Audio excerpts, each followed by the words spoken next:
अगर आपका बच्चा आपके पास आता है और उसके एक हाथ में सिगरेट और एक हाथ में चॉकलेट होता है, तो आप लोग मोस्ट प्रोबेबली उससे बोलेंगे कि तुमको स्मोक करने की ज़रूरत नहीं है और आप लोग उसको चॉकलेट खाने को बिल्कुल अलाउ कर देंगे।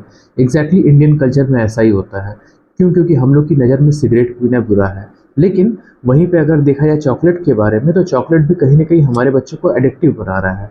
होता ये है कि जब कभी हम लोग चॉकलेट या कुछ मीठा या सुगरी चीज़ खाते हैं, तो हमारे ब्रेन से डोपामाइन हार्मोन रिलीज़ होता है और वो हमसे बार-बार रिक्वेस्ट करता है कि इस चीज़ को दोबारा फिर से खाओ। इसमें आप लोगों ने, अधिकतर लोगों ने ऐसा भी देखा होगा कि चॉकलेट का एक बाइट लेने के बाद आप उसको दूसरा टुकड़ा, तीसरा टुकड़ा भी खा करके फाइनली उसको आप खत्म कर देते हैं और अगली बार आपको फिर से अर्ज होती है कि आप मार्केट जाएँ और चॉकलेट लेकर के आएँ।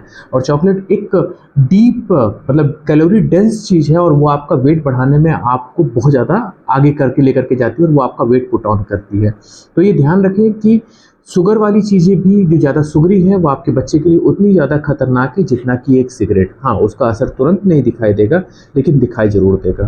तो आगे से अपने बच्चे को ऐसी चीज़ें जो कैलोरी में डेंस हैं और जिसको खाने से हमारे शरीर में डोपामाइन का लेवल बढ़ जाता है, जिसको हमें बार-बार खाने का मन करता है, उससे हम लोग को इग्नोर करके रखना चाहिए।